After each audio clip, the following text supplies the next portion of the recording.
શ્રી કૃષ્ણ, તમારા બધાનું પિનલ્સ કિચનમાં સ્વાગત છે। અત્યારે જે બાળકોને વાયરલ ઇન્ફેક્શન થઈ રહ્યું છે અને જેના લીધે બાળકને ગળામાં બહુ જ ખૂંચે છે અને રાત્રે શાંતિથી સૂતા નથી ને એમને રાહત રહેતી નથી। એ વસ્તુ મારા બાળકને પણ થઈ ચૂકી છે। તો મેં મારા બાળકને રાત્રે સૂંઠવાળું દૂધ પીવડાવ્યું તો એનાથી ઘણી રાહત થઈ। તો મને થયું કે ચલો આજે હું પણ સૂંઠવાળું દૂધ બનાવું અને વિડીયો મૂકું તો દરેક બાળકોને પણ રાહત રહે। તો ચલો આપણે બનાવવાની શરૂઆત કરીએ। એક તપેલી લીધી છે, તેમાં 1 ગ્લાસ દૂધ ઉમેરું છું, 1 ચમચી સાકર એડ કરું છું। હું સુગર યુઝ નથી કરતી જેથી બાળકને કફ ના થાય। સાકરથી બાળકને સારું રહે છે, કફ નથી થતો। અડધી ચમચી સામાન્ય જ સૂંઠ પાવડર એડ કરું છું અને સૂંઠ પાવડર મેં ઘરે બનાવેલો છે।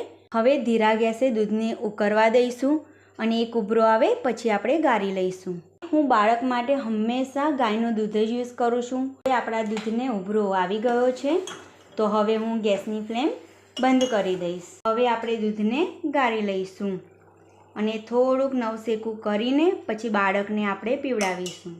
હવે આપણું આ સૂંઠવાળું દૂધ તૈયાર છે। તમે બધા જ આ સૂંઠવાળું દૂધ બનાવજો અને બાળકને પીવડાવજો અને મને કમેન્ટમાં જરૂરથી જણાવજો કે તમને મારો આ વિડીયો કેવો લાગ્યો છે। જય શ્રી કૃષ્ણ, શુભરાત્રિ।